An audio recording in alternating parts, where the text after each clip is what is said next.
Hello guys, আসসালামু আলাইকুম। আশা করি আপনারা সবাই ভালো আছেন। এই মুহূর্তে আমরাও ভালো আছি। তো এই মুহূর্তে প্রচুর পরিমাণ গরম আপনারা দেখতে আছেন। তো এই গরমে তো এক জায়গায় ঘুরতে গেছিলাম, তো এখানে আসলে হইল না। তো এরপর আমরা বাসার দিকে রওনা দিলাম। পরে চিন্তা করলাম আপনাদের মাঝে একটু শেয়ার করি ভিডিওটা, তাই একটু ভিডিও করা। তো দেখেন আসলে এই গ্রাম অঞ্চলের জায়গাগুলো আসলে অনেক সুন্দর। তো আমরা শহরের ভিতরে থাকি, এরকম জায়গা আসলে খুবই কম আমাদের চোখে পড়ে। তো আমরা যদি এরকম হঠাৎ করে একটা জায়গা দেখতে পাই, তাহলে আমাদের মনটা অনেক খুশি হয়। তো আসলে পুরাই গ্রামের ভিতর দিয়ে আমরা এখন যাচ্ছি।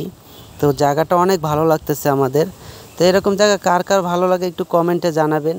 আর ভিডিওটা কেমন হলো সেটাও একটু জানাবেন। তো আর আমাদের পেজটা একটু সাপোর্ট করবেন, আমরা নতুন। যদি ভিডিওটা ভালো লাগে অবশ্যই লাইক কমেন্ট শেয়ার করবেন। হ্যাঁ, তো দেখতে থাকেন। তো আপনারা জানেন কিছুদিন যাবত এত পরিমাণ গরম, এবারের বছরটা প্রচুর গরম যাইতেছে। এরকম গরম আমি আর কখনো দেখি নাই। তো জানি না যারা কৃষিখাতে কাজ করে তাদের কেমন অবস্থা। তো আমরা এখানে থেকে বুঝতেছি প্রচুর পরিমাণ গরম, তো টিকা যাইতেছে না। আর যারা দেখা যায় ধান খেতে কাজ করতেছে, কৃষি কাজ করে, তাদের কি অবস্থা আল্লাহই ভালো জানে। তো সবাই দোয়া করবেন, নামাজ পড়ে দোয়া করবেন আল্লাহর কাছে, আল্লাহ যেন বৃষ্টি দেয়। তো আমার উপর আল্লাহ চাইলে 1 সেকেন্ডের মধ্যে পুরো পৃথিবী ঠান্ডা করতে পারে। তো সবাই নামাজ পড়বেন, 5 ওয়াক্ত নামাজ পড়বেন, আর সবাই দোয়া করবেন যেন বৃষ্টি হয়।